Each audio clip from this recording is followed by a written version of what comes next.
ઓછા જણા હતા ખબર નહીં રવિવાર હતો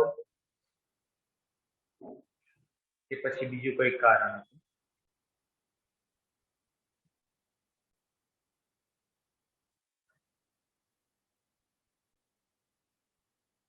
ઓકે, દરેકનું માઇક્રોફોન ચેક કરી લેજો, મ્યુટ રહેવું જોઈએ. બરાબર ને, કે હમણાં જ આપણને ખબર પડી જાય ઘરમાં શું ચાલે છે ને કંઈક નવી નવી સ્ટોરી હોય સાંભળવામાં, એવું ના થાય એ જરૂરી છે આપણા માટે. ઓકે, તો રવિવારે આપણે અભિસરણ દબાણનો આખો ટોપિક જોયો અને અભિસરણ દબાણ જે માપન પદ્ધતિ છે એ અભિસરણ દબાણને આધારે આપણે દ્રવ્યનો અનુભાર પણ શોધી શકીએ છીએ, એની વાત આપણે કરી હતી. તો જે ફોર્મ્યુલા છે પાઈ ચલે છે સીટી અને પછી pi V is equal to C R T આપણે જે જોયું એ વોર્નથોપ અને ફેફ્રે નામના વૈજ્ઞાનિકે આપણને બોયલ, ચાર્લ્સ, ગેલ્યુસેક ને એવોગાડ્રોના નિયમ પરથી આપણને સમજાવ્યા, રાઈટ. અને એના આધારે આપણે સાબિત કર્યું હતું કે ભાઈ અહીં જે વાયુ માટેના નિયમો હોય છે એ જ મંદ દ્રાવણમાં દ્રાવ્ય માટેના નિયમો લાગુ પડી ગયા છે. એટલે પેલામાં વાયુ દબાણ આપણે પી લઈએ છીએ, જ્યારે અહીં મંદ દ્રાવણની અંદર દ્રાવ્ય વાયુની જેમ બનતો હોય તો એનું દબાણ આપણે લઈએ છીએ પાઈ. આટલો જ ફરક છે, આટલી જ આપણે વાત કરી, બરાબર છે. તો એ ટોપિક આપણે ભણ્યા હતા, બરાબર છે ને, છેલ્લે આટલું ભણ્યા હતા ને? હા સર. ઓકે, તો આજે આપણે જે ટોપિક સમજવા જઈ રહ્યા છે કે અભિસરણ દબાણ નો ઉપયોગ કરીને જે આજે આપણને ઉપયોગિતા પ્રાપ્ત થાય છે એની વાત છે, બરાબર છે. તો એ છે પ્રતિ અભિસરણ.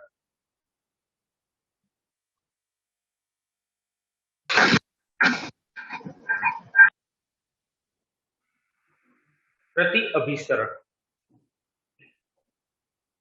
તો પ્રતિ અભિસરણ અને પ્રતિ અભિસરણ દબાણ આ બે વસ્તુને આપણે અહીંયા આગળ એક આકૃતિ સહિત સમજીએ તો એક બહુ મોટું પાત્ર છે.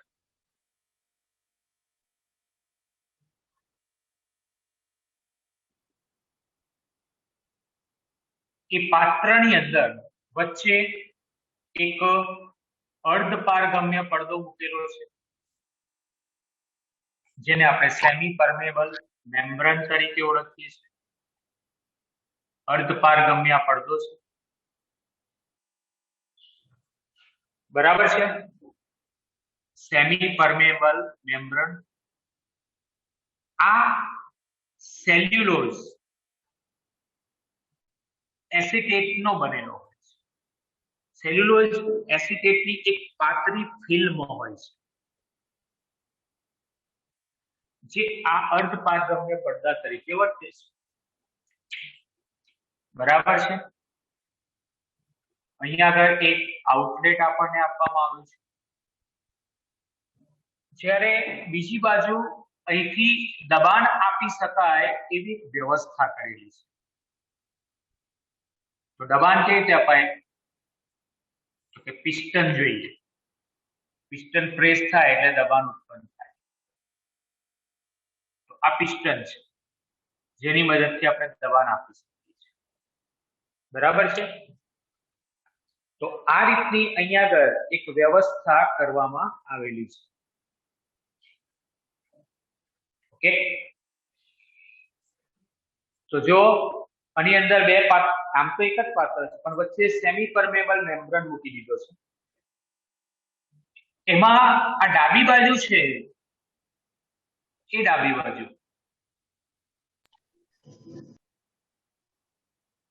અહીંયા આગળ શુદ્ધ પાણી છે, દ્રાવક તરીકે શુદ્ધ પાણી છે, બરાબર છે. જ્યારે જમણી બાજુના પાત્રની અંદર વધારે પડતો ક્ષાર ધરાવતું ક્ષારીય પાણી છે, બરાબર, બહુ વધારે પડતો ક્ષાર છે. તો અહીંયા આગળ બધું ક્ષારીય પાણી છે.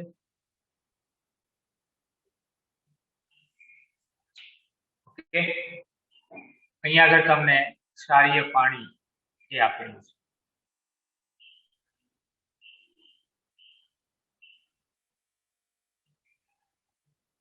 તો જમણી બાજુના પાત્રની અંદર તમે જોઈ શકો છો કે ક્ષારીય પાણી છે.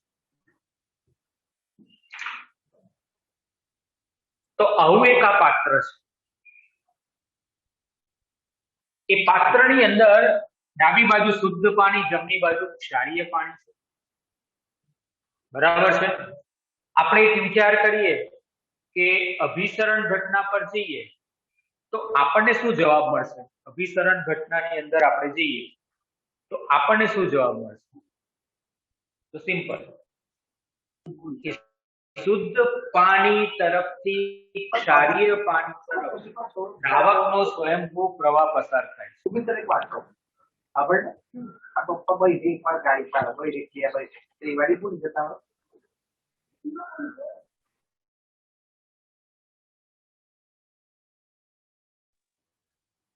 તો શુદ્ધ પાણી તરફથી ક્ષારીય પાણી તરફ દ્રાવકનો સ્વયંભૂ પ્રવાહ પસાર થશે.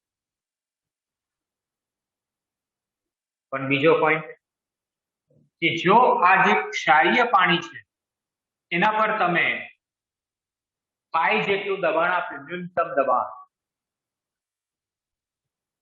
તો આ દ્રાવકનો પ્રવાહ ક્ષારીય પાણી તરફ વહન પામતો અટકી જાય, સ્ટોપ થઈ. કારણ કે આપણે અભિસરણ ભણેલા છે, દબાણ આપવામાં આવે, ન્યૂનતમ દબાણ આપવામાં આવે કે જેથી દ્રાવકનો સ્વયંભૂ પ્રવાહ વહન પામતો બંધ થઈ જાય, તો એ અભિસરણ દબાણ તરીકે ઓળખાય. બરાબર છે. હવે એક સ્ટેપ આગળ, કે જો આ ન્યૂનતમ અભિસરણ દબાણ કરતા થોડુંક વધારે દબાણ આપવામાં આવે તો ક્ષારીય પાણી પર, ન્યૂનતમ અભિસરણ દબાણ કરતા થોડુંક વધારે દબાણ આપવામાં આવે તો શું થાય? તો ક્ષારીય પાણીમાંથી શુદ્ધ પાણી તરફ, બરાબર છે, કોના દ્વારા દબાણ આપવાનું? પિસ્ટન દ્વારા. દબાણ આપો તો ક્ષારીય પાણીથી શુદ્ધ પાણી તરફ દ્રાવકનો પ્રવાહ, શુદ્ધ દ્રાવકનો પ્રવાહ એ વહન પામશે. એટલે ક્ષારીય પાણીમાંથી શુદ્ધ પાણી કન્વર્ટ થશે. ફાયદો થઈ ગયો. પાણીના શુદ્ધિકરણ માટે આ પ્રોસેસનો આજે પણ ઉપયોગ થાય છે. કાઠિયાવાડમાં તમે જાઓ, સૌરાષ્ટ્ર પંથકની અંદર તો ઘણા બધા આવા પ્લાન્ટ છે કે જ્યાં આગળ ખારા પાણીનું શુદ્ધ પાણીમાં કન્વર્ઝન થાય છે. પ્લાન્ટ એમાં આ જ પ્રોસેસ છે, આ જ પ્રોસેસનો ઉપયોગ કરેલો હોય છે. બરાબર. એની અંદર જે ઘટના છે એ તો આ જ બને છે, બીજી કોઈ ઘટના નહીં બને. અને પ્રતિ અભિસરણ કહેવામાં આવે છે કે દ્રાવકનો પ્રવાહ જે દિશામાં વહન પામવો જોઈએ એના કરતા વિરુદ્ધ દિશામાં વહન અભિસરણ દબાણ કરતા પણ વધારે દબાણ આપવાથી વહન પામતો હોય વિરુદ્ધ દિશામાં, તો એને પ્રતિ અભિસરણ કહેવાય. અને જે દબાણ આપવામાં આવે છે અભિસરણ દબાણ કરતા થોડુંક વધારે દબાણ, એને પ્રતિ અભિસરણ દબાણ તરીકે ઓળખવામાં આવે છે. બરાબર છે. તો આ પ્રતિ અભિસરણ ઘટના થઈ ગઈ આખી. આપણે એને રિપ્રેઝન્ટ કરવી પડે.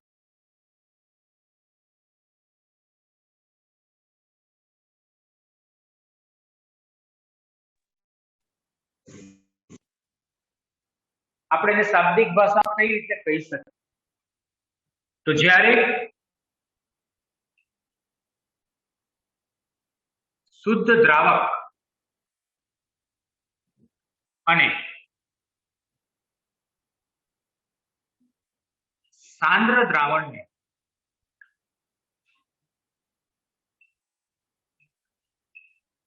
અર્ધ પારગમ્ય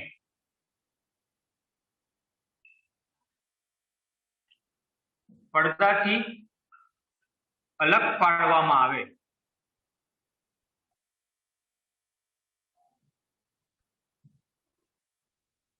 બરાબર, જ્યારે શુદ્ધ દ્રાવક અને સાંદ્ર દ્રાવણને અર્ધ પારગમ્યથી અલગ પાડવામાં આવે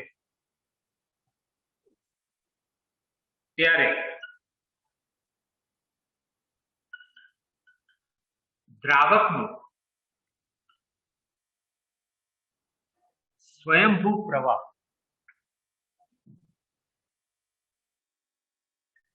દ્રાવણ તરફ વહન પામે છે,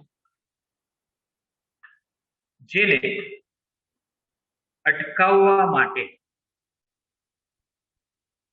જે દ્રાવણ છે, કારણ કે ક્ષારીય પાણી એટલે સાંદ્ર દ્રાવણ તમારું,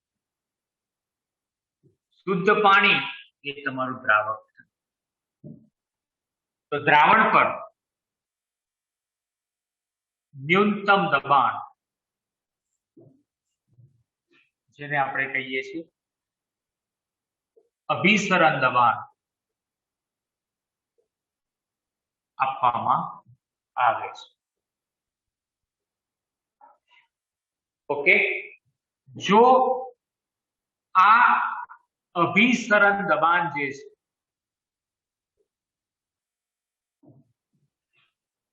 કરતા સહેજ વધુ દબાણ એ સાંદ્ર દ્રાવણ પર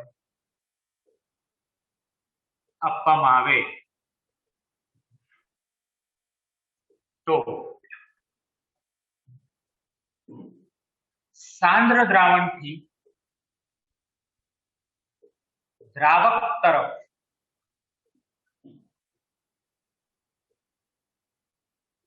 દ્રાવકનો સ્વયંભૂ પ્રવાહ, સ્વયંભૂ તો ના કહેવાય કારણ કે તમે તો પ્રેશર આપીને કરો છો, દ્રાવકનો પ્રવાહ એ અર્ધ પારગમ્ય પડદામાંથી પસાર થાય છે અને શુદ્ધ દ્રાવક પ્રાપ્ત થાય છે. ઓકે, તો આ ઘટનાને પ્રતિ અભિસરણ કહે છે. અભિસરણથી વિરુદ્ધ ઘટના છે તેને પ્રતિ અભિસરણ કહે છે. આ ઘટનાને પ્રતિ અભિસરણ તરીકે ઓળખવામાં આવે છે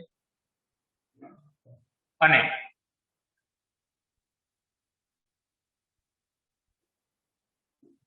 આ માટે જવાબદાર દબાણને પ્રતિ અભિસરણ દબાણ કહે છે. આ માટે જવાબદાર દબાણને પ્રતિ અભિસરણ દબાણ તરીકે ઓળખવામાં આવે છે. બરાબર છે? તો જો તમે અહીંયા આગળ બરાબર જોઈ શકો છો કે પ્રતિ અભિસરણ ઘટના શું છે આપણે સમજ્યા. અભિસરણથી વિરુદ્ધ ઘટના થાય, આમ પ્રવાહ વહન પામવાની જગ્યાએ આમ વહન પામે અને એના માટે જે દબાણ જવાબદાર છે એને પ્રતિ અભિસરણ દબાણ કહેવાય અને આ ઘટનાને અભિસરણ ઘટના તરીકે આપણે ઓળખીએ. ઓકે, આટલી વસ્તુ ખાસ આપણે અહીંયા આગળ યાદ રાખીશું. તો આ થઈ ગયું પ્રતિ અભિસરણ. બરાબર, આમ તો આની જનરલી વ્યાખ્યા પૂછાતી હોય છે પણ કદાચ 1 માર્ક્સની અંદર વ્યાખ્યા પૂછાય તો બરાબર છે, આમ 2 માર્ક્સની અંદર કોઈ દિવસ પૂછાતો નથી કારણ કે કોઈના પ્રશ્નની અંદર આ પ્રશ્ન પૂછાય કે ભાઈ પ્રતિ અભિસરણ એટલે સમજાવો અને પછી આગળ કોઈ બીજો પ્રશ્ન. બરાબર, એવી રીતે આ પ્રશ્ન પૂછાતો હોય. કે સ્ક્રીનશોટ આપણે પાડી લઈએ પછી આપણે આગળ વધીએ. આ બહુ સિમ્પલ ઘટના છે, આમાં કોઈ એવું વધારે પડતું વિચારવાની જરૂર નથી.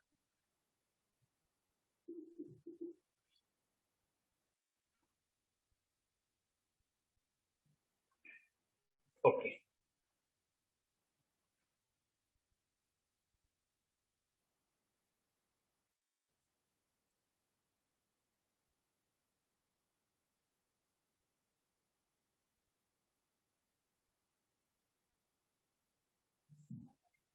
હવે એક અગત્યના ટોપિક પર આપણે આજે વાત કરીશું. આપણે હવે ચેપ્ટરના અંત ભાગમાં જઈ રહ્યા છે. છેલ્લો ટોપિક છે, પછી એક માઇનર ક્વેશ્ચન છે, બીજું કશું છે નહીં. અને એ ટોપિકનું નામ છે વોન્ટ ઓફ અવયવ.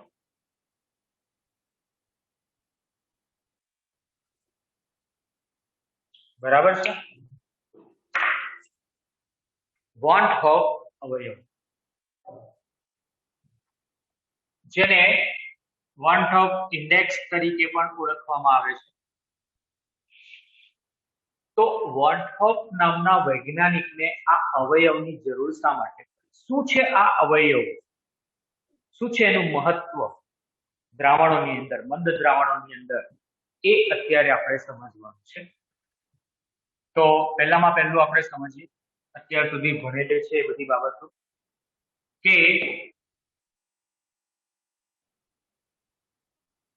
મંદ દ્રાવણ માટે, અથવા તો આપણે વાત કરીએ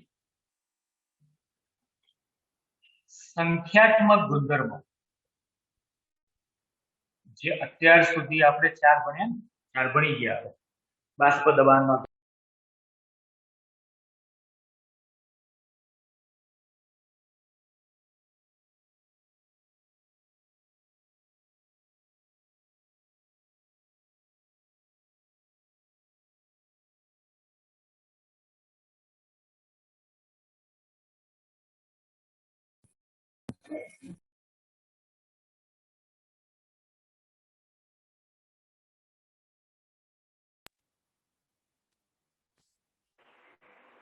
रुकावट के लिए चीजें, तो આપણે વાત કરતા હતા કે સંખ્યાત્મક ગુણધર્મ, ચાર: બાષ્પ દબાણમાં ઘટાડો, ઉત્કલન બિંદુ ઉન્નયન, ઠાર બિંદુ અવનયન, રાઈટ, અને ચોથું અભિસરણ દબાણ. તો સંખ્યાત્મક ગુણધર્મને આધારે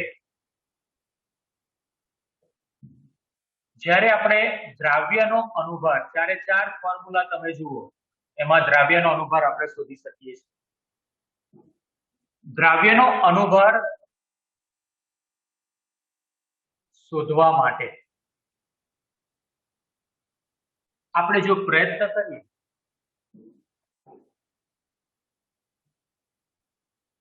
બરાબર છે, તો એ શોધવા માટેના પ્રયત્નમાં જો દ્રાવણ નંબર 1 મંદ અને આદર્શ, અને નંબર 2 એમાં સુયોજન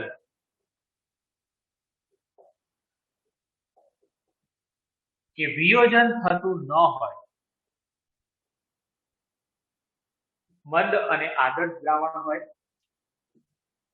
રાઈટ, અને સુયોજન કે વિયોજન થતું ન હોય,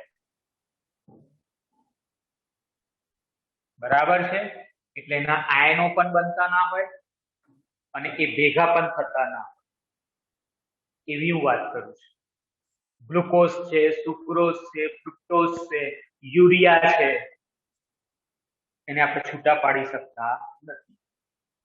તો અત્યાર સુધી આપણે એની કરી છે, બીજા કોઈની વાત જ નથી, બરાબર. તો એના મંદ અને આદર્શ દ્રાવણ હોય એવા બધા, જો દ્રાવણ મંદ અને આદર્શ અને સુયોજન કે વિયોજન થતું હોય, બરાબર છે, તો સંખ્યાત્મક ગુણધર્મને આધારે જે દ્રાવ્યનો અનુભાર શોધવા માટેના પ્રયત્નમાં જો દ્રાવણ આ પ્રકારની કેરેક્ટરિસ્ટિક લાક્ષણિકતા ધરાવતો હોય તો બરાબર છે, દ્રાવ્યના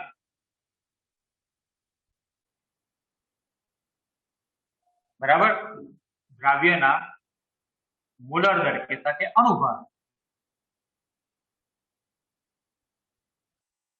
એના પ્રાયોગિક મૂલ્યને અસામાન્ય મૂલ્ય કહેવાય. અને સૈદ્ધાંતિક મૂલ્ય એને સામાન્ય મૂલ્ય. તો દ્રાવ્યના મોલર દરના પ્રાયોગિક અને સૈદ્ધાંતિક મૂલ્ય એક સમાન હોય છે. તેમાં વોન્ટ ઓફ અવયવ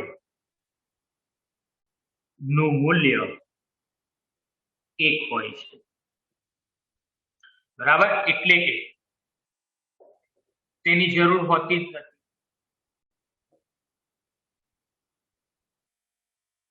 એની જરૂર હોતી નથી. તો આપણને થશે કે ભાઈ આ વોન્ટ ઓફ અવયવ એટલે શું? તો પહેલા સૂત્ર લખી દો એટલે આગળ આપણે ક્લિયર થઈ જાય. આઈ એટલે દ્રાવ્યના અનુભારનું સૈદ્ધાંતિક મૂલ્ય એટલે કે સામાન્ય મૂલ્ય અને દ્રાવ્યના અનુભારનું પ્રાયોગિક મૂલ્ય. મંદ દ્રાવણ માટે તો બંને સરખું જ હોય, તો આ એક થઈ જાય. તો એમાં કઈ વોન્ટ ઓફ અવયવ દાખલ કરવાની કોઈ જરૂર રહેતી નથી. એ તો નીકળી ગયું, કઈ જરૂર નથી. એટલે અત્યાર સુધી આપણે વોન્ટ ઓફ અવયવ લીધું જ નહીં, કારણ કે એમાં કોઈ સુયોજન વિયોજન કશું જ ના થતું, એઝ ઇટ ઇઝ જ રહેતું હોય. ગ્લુકોઝ ને પાણીમાં નાખો તો કોઈ અણુ છૂટા ના પડતા હોય, એક જ અણુ કહેવાય. તો આપણે આઈ ફેક્ટર ની કોઈ જરૂર પડતી નથી. આપણે કોઈ એક્ઝામ્પલ ની અંદર NaCl KCl લીધા જ નથી. સુક્રોઝ, ફ્રુક્ટોઝ, યુરિયા, બરાબર, એવી જ બધી વાત કરે છે. તો એમાં તો આઈ ફેક્ટર શું હોય? 1 જ હોય.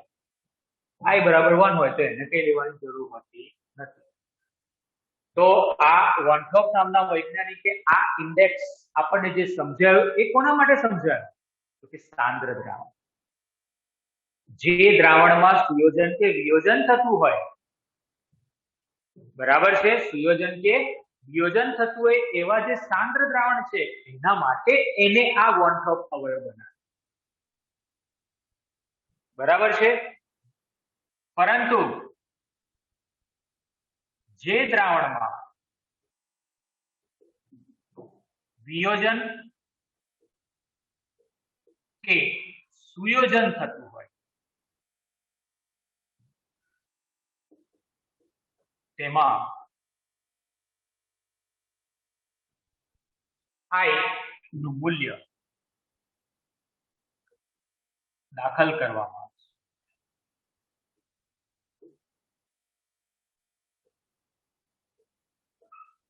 બરાબર, આઈ નું મૂલ્ય એ દાખલ કરવામાં આવે.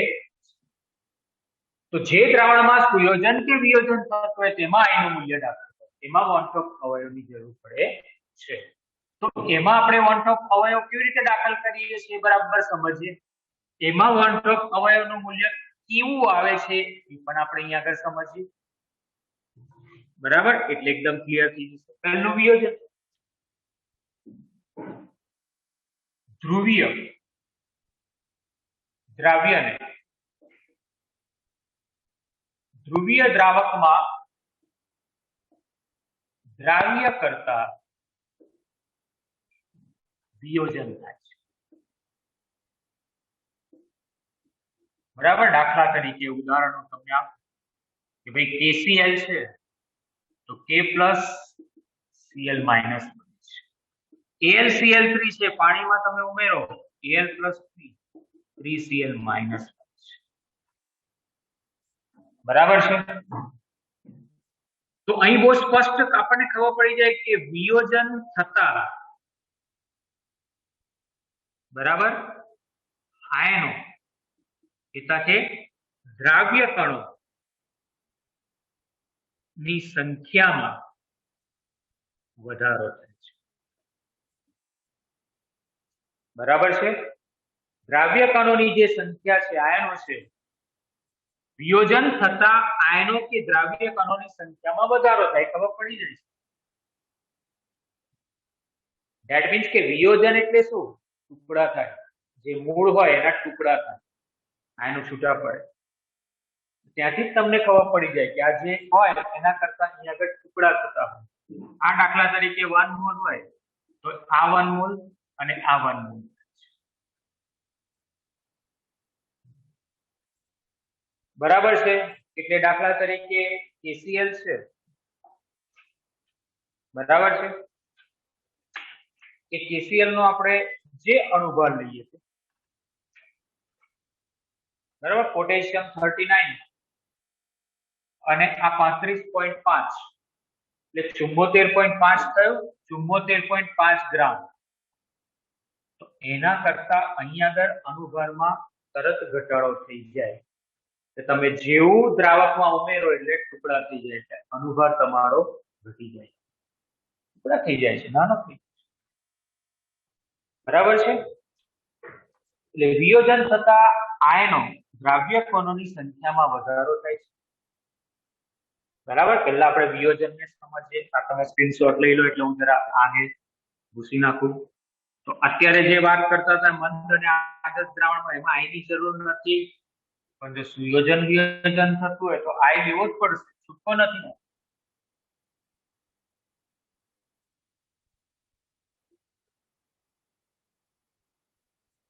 તો હવે આપણે વાત કરીએ અહીંયા આગળ પાછળ વિયોજન કન્ટિન્યુ કરીએ.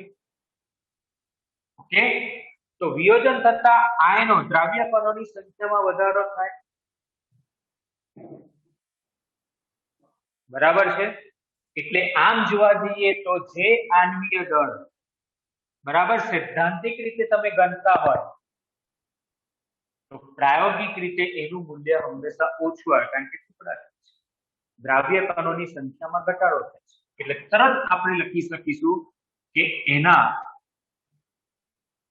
સૈદ્ધાંતિક મૂલ્ય કરતા પ્રાયોગિક મૂલ્યમાં ઘટાડો થાય છે.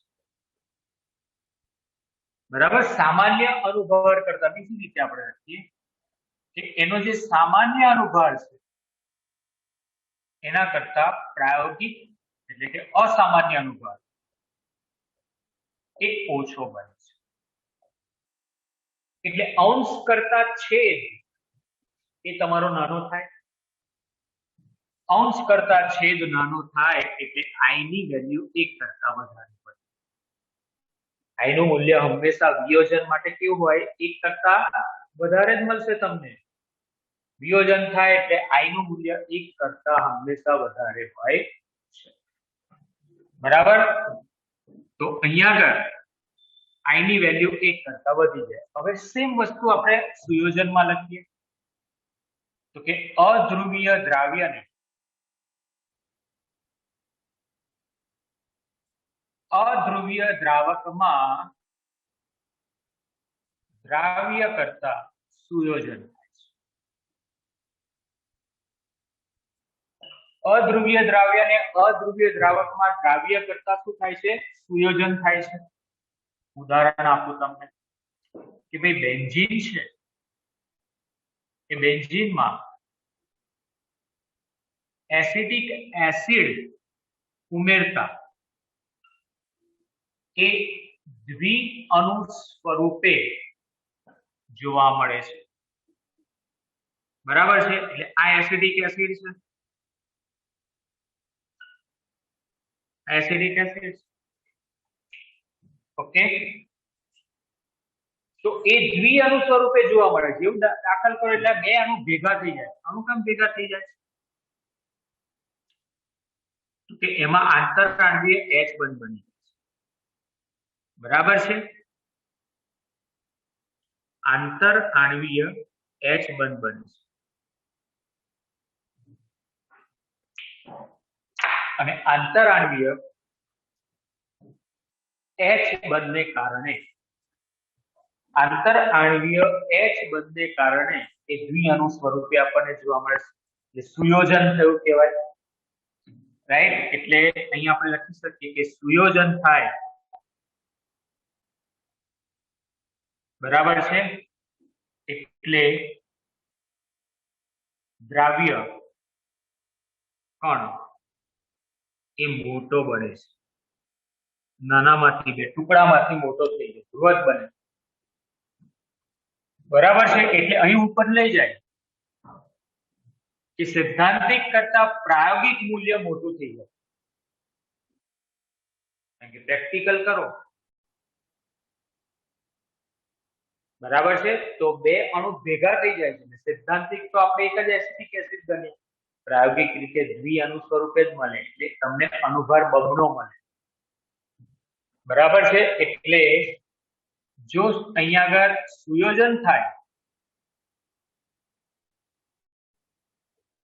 તો સૈદ્ધાંતિક મૂલ્ય કરતા પ્રાયોગિક મૂલ્ય વધી જાય એટલે કે સામાન્ય અણુભાર છે એના કરતા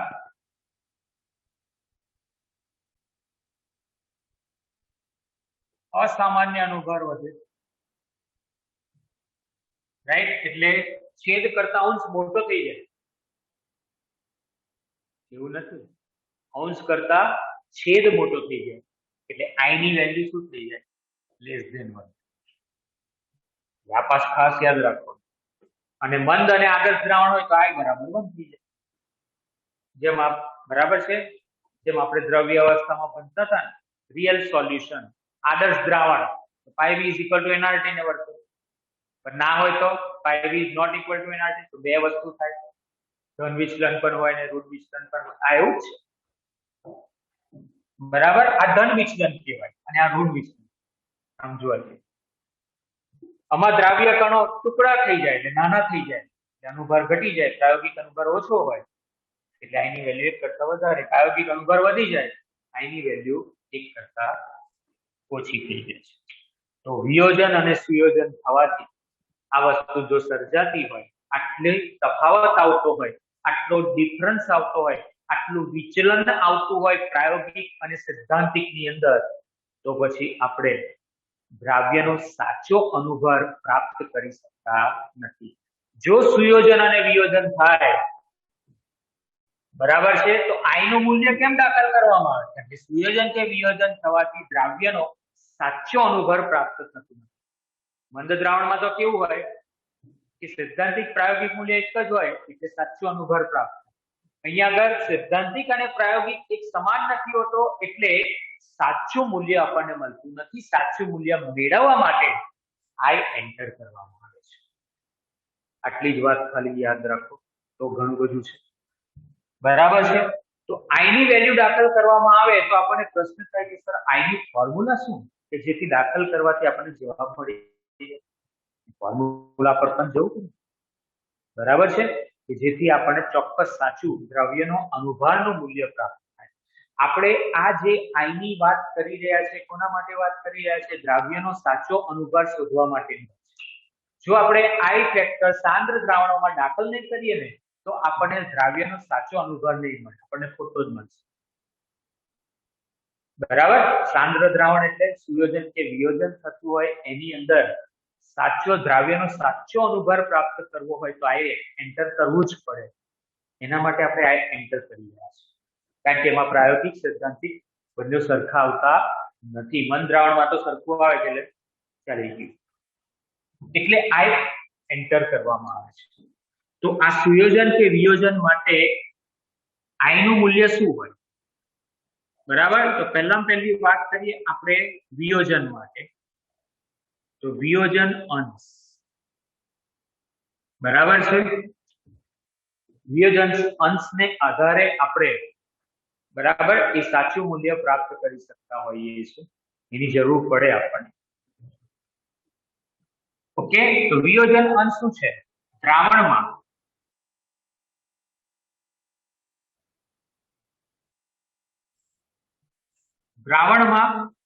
દ્રાવ્યનો બરાબર છે જેટલામાં ભાગનો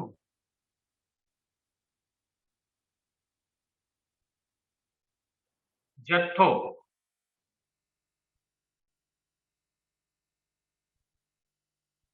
ઓગાળવામાં અથવા ઓગળે છે તેને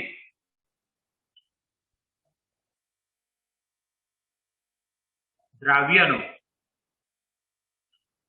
વિયોજન અંશ કહે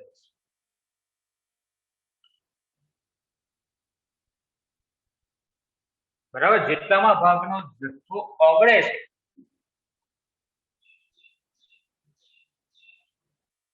તેને દ્રાવ્યનો વિયોજન અંશ કહે છે. તો એની વેલ્યુ શું આવે? એની ફોર્મ્યુલા આવ્યું કે ભાઈ વિયોજન અંશ એટલે આલ્ફા.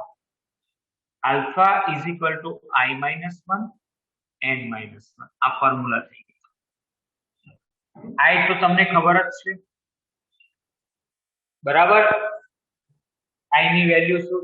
તો કે તો 1/2 અવયવ. n શું છે? i એ 1/2 અવયવ છે. n બરાબર છે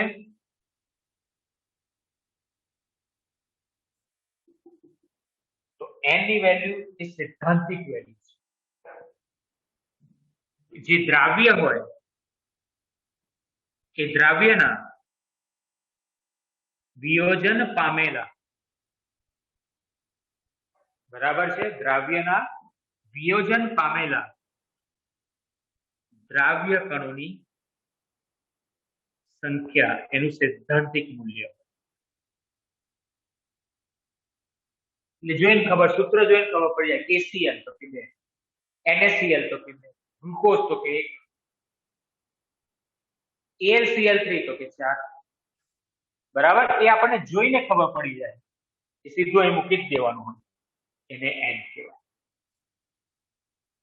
બરાબર, તો alpha is equal two i-1 n-1. આ ખાસ આપણે યાદ રાખવું.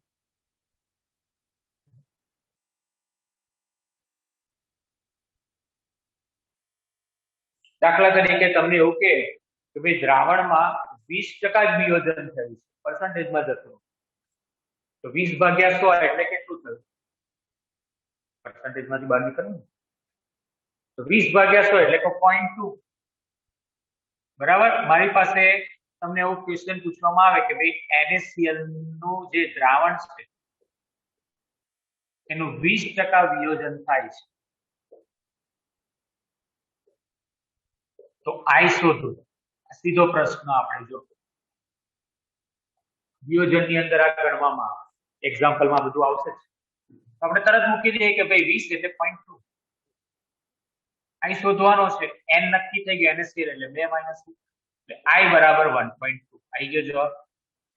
મેં તમને કીધું કે વિયોજન અંશ આ રીતે હોય અને I ફેક્ટર 1 કરતા વધારે જ હોય તો તમારો 1 કરતા વધારે જ જવાબ અહીં આગળ આવશે. એમાં તો ફિક્સ જ છે, કોઈ પ્રશ્ન નથી.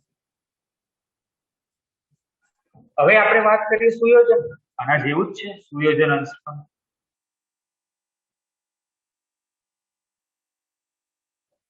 તો સુયોજન અંશ કોને કહેવાય?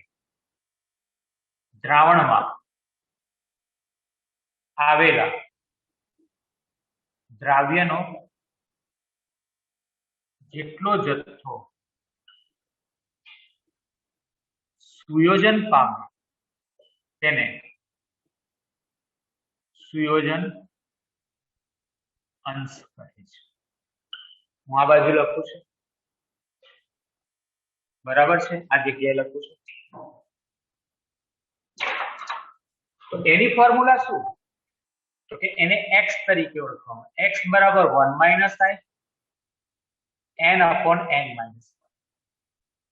આ એની ફોર્મ્યુલા છે, બરાબર. એની અંદર પણ જ્યાં n બરાબર શું છે? સૈદ્ધાંતિક રીતે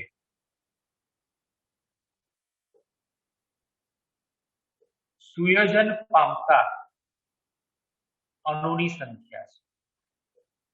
દાખલા તરીકે મેં તમને કીધું એસિટિક એસિડ તો 2 જવાબ, બેન્ઝોઇક એસિડ તો 2 જવાબ આવે. એ સુયોજન અણુની સંખ્યા n, બરાબર છે. અને સુયોજન તરીકે આપણે ઓળખીએ છીએ. તો વિયોજન અને સુયોજન આ જ્યારે થતું હોય ત્યારે તમારે I ફેક્ટરને દાખલ કરવો પડે. એના વગર તમે આગળ જઈ શકતા નથી. I ફેક્ટર દાખલ કરો તો તમને સાચો જવાબ મળે. ગ્લુકોઝ, ફ્રુક્ટોઝ, યુરિયા, સુક્રોઝની વાત નહીં કરતો, એમાં તો જરૂર જ નથી, કારણ કે એમાં તમે દ્રાવ્ય કણોની સંખ્યા એક જ ગણવાના છો, તમે એક મૂકી દો, બરાબર છે. એટલે તમે એક અહીંયા આગળ દ્રાવ્ય કણોની સંખ્યા n છે, બરાબર છે. તો n તો તમારું આપણે ગ્લુકોઝ ને ફ્રુક્ટોઝ ને બધાની વાત કરીએ તો મૂકવાની કોઈ જરૂર જ નથી, એની અંદર કઈ તમારે મુકાય ના, ગ્લુકોઝ ફ્રુક્ટોઝ ને બધું હોય, બરાબર છે. એટલે એની અંદર હું આની વાત નહીં કરું, આઈ ની વાત કરું છું, બરાબર છે. તો આઈ વિયોજન કે સંયોજન પામતું જ ના હોય તો સૈદ્ધાંતિક ને પ્રાયોગિક એક સરખું મૂલ્ય આવે, એક સરખું મૂલ્ય આવે તો શું થઈ જાય, આઈ બરાબર 1. આ તો વિયોજન અંશ છે. ગ્લુકોઝ તમે પાણીમાં નાખ્યું 40% જ ઓગળ્યું, પૂરેપૂરું નહીં ઓગળ્યું, 40% જ ઓગળે છે. તો એના માટે આ શોધવા માટે તો એ 40% પ્રમાણે આઈ કેટલું હોય એ શોધવા માટે, આમ તો જનરલી હોય ગ્લુકોઝ ફ્રુક્ટોઝ સુક્રોઝ એ બધા સંપૂર્ણ ઓગળી જાય, એટલે એમાં તો આલ્ફા બાલ્ફાની વાત આવે જ નહીં, તો 100% જ આવે વિયોજન થાય, એમાં તો કોઈ દિવસ એવું આવવાનું નથી, તો 100% છે. પણ NaCl KCl એ બધામાં તો આવશે, બરાબર છે. એમાં તો તમારું વિયોજન કંઈક ને કંઈક રહી પણ જશે, એવું તો સંપૂર્ણપણે ઓગળે, કારણ કે જેટલું પાણી હોય એના પ્રમાણમાં જ તમે ઓગળવાના છે, એ બધા ઓગળે જ છે, એવી વાત છે. એટલે થોડું થિંકિંગ એ આપણું હોવું જોઈએ.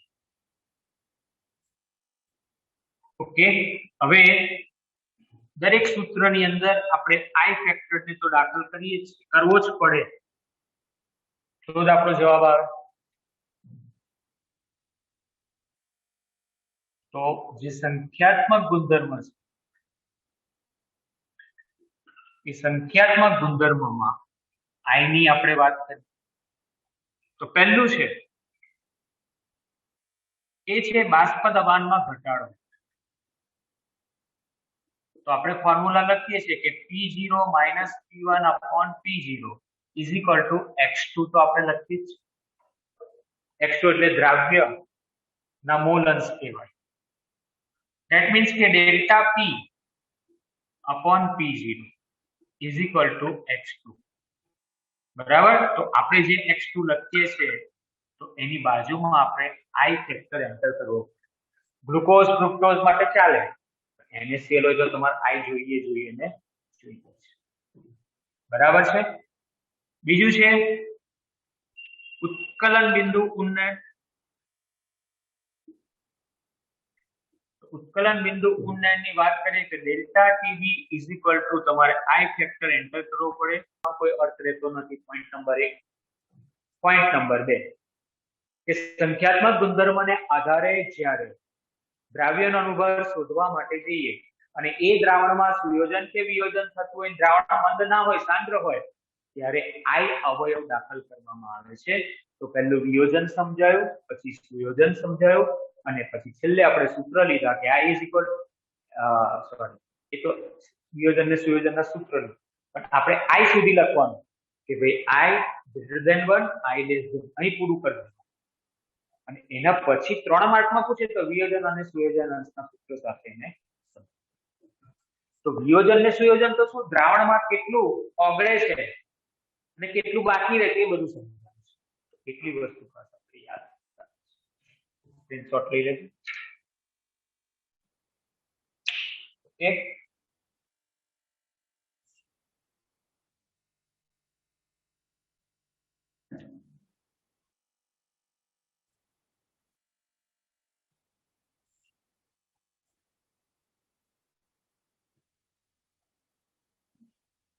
તો હવે લગભગ 3-4 મિનિટનો સમય બાકી છે, રાઈટ. 3-4 સમયની અંદરથી 2 નબીલા તો બહાર નીકળી ગયા છે. ચલો બધા આપણે જરા આપણો વિડીયો ઓન કરી દઈએ. ઘણા વર્ષો થઈ ગયા, જલ્દી વિડીયો ઓન કરવાનું છે, એટલે તમે જ્યાં હોય ત્યાં ફટ દઈને કેટલી મિનિટ લાગે, વિડીયો પર ક્લિક જ મારવાનું છે ને, તરત થઈ જવું જોઈએ. ખબર મને તરત પડી જાય કે જે નજીક બેઠા નહીં, ખાટલામાં જઈને થોડી વાર ઊંઘી ગયા છે, તરત વિડીયો ઓન નહીં કરવાના. કઈ વાંધો નહીં, સાહેબ ભણાવે, આપણે જરા જલસા કરી લઈએ, બરાબર. નિખિલ ક્યાં છે? આરતી, વ્રજ, ચલો ધાર્મિક કઈ ગયો ભાઈ તું? પ્રિયા કઈ ગઈ?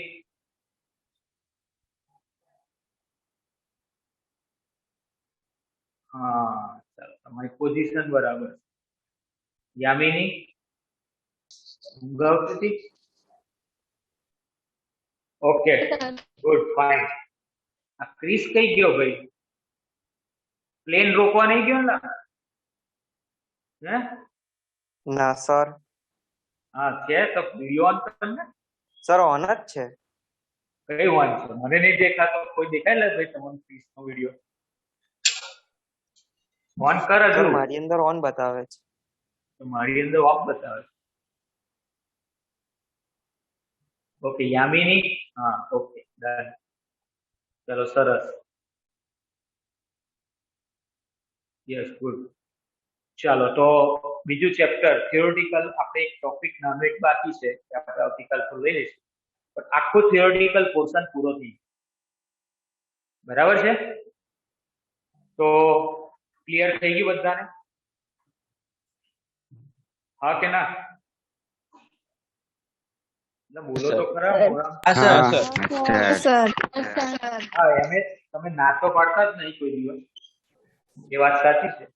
પણ હવે આ ચેપ્ટરને અઠવાડિયા સુધીમાં આપણે વ્યવસ્થિત તૈયાર કરી દેવાનું છે. સેચ પણ રહી ના જવું છે. મોટો ટેસ્ટ આવશે હવે, એટલે દાખલા સિવાય હજુ આપણે 2-3-4 લેક્ચર જશે હજુ દાખલાની અંદર, કારણ કે JEE નીટના પણ ક્વેશ્ચન્સ ઘણા બધા કરવાના છે. મેં તમને યાદ હોય તો 2 દિવસ પહેલા એક ટેમ્પલેટ મોકલ્યું છે 40 પ્રશ્નોનું. મોકલ્યું છે. હા જોયું. હા જોયું. વોટ્સઅપ પર કંઈક આવ્યું હશે વ્હાઈટ કલરનું, જોયું તું? હા એ પ્રશ્નો છે કેમેસ્ટ્રીના 40. એ તમે સોલ્વ કરતા જજો. એને પાછું એક લેક્ચરમાં હું આખું સોલ્વ કરાવીશ, એટલે આપણું એટલું ક્લિયર થઈ જશે. ઓકે, એટલે જેટલું અત્યાર સુધી ચાલેલું છે એમાંથી સારા અમુક ક્વેશ્ચન્સ છે કે જે ગુજકેટની અંદર અને સામાન્ય નીટની કે JEE અંદર પૂછાતા એવા ક્વેશ્ચન્સ છે એ આપણે પહેલા સોલ્વ કરી દઈશું. થિયરીના આધારે તમને આવડી જશે. તો આટલી વસ્તુ આપણે ખાસ બધા ધ્યાનમાં રાખીશું. અને જો હજુ હું વાત કરતો તો એમાં તો 2 જણા જતા રહ્યા, ખબર નહીં એમને હું ના થઈ ગયું. બરાબર, પહેલી વસ્તુ આપણે એ બધા યાદ રાખીશું, ખાસ ધ્યાન રાખજો બધા, કે આપણો લેક્ચર શરૂ થાય ને 3-4 હું ઓન કરું એટલે 3-4 મિનિટે બધા એન્ટર થઈ જવા જોઈએ. બરાબર છે?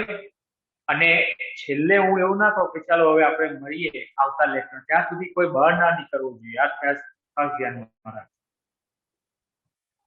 બરાબર, આ મારે વારે ઘડીએ ના કેવું પડે, પણ અહીંથી તમારી હાજરી રોજ લેવાય જ છે, એટલે કોણ એબસન્ટ કોણ પ્રેઝન્ટ તરત ખબર પડી જાય છે. એટલે આ વસ્તુ ખાસ આપણે બધા ધ્યાનમાં રાખીશું. ઓકે, કાલે ફરી પાછા આપણે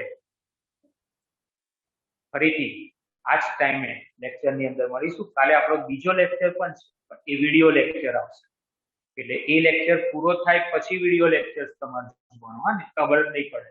એટલે એ વિડીયો લેક્ચર જોશો એટલે તમને ખબર પડી જશે. આપણે રવિવારે પણ એક એક્સ્ટ્રા લેક્ચર પાછા લેવાના છે. જે વખત લીધો તમે આ વખતે પણ લઈશ. બરાબર છે? તો આટલું આપણે ખાસ ધ્યાનમાં રાખીશું. બધાને જય શ્રી કૃષ્ણ. જય શ્રી કૃષ્ણ સર. જય શ્રી કૃષ્ણ સર.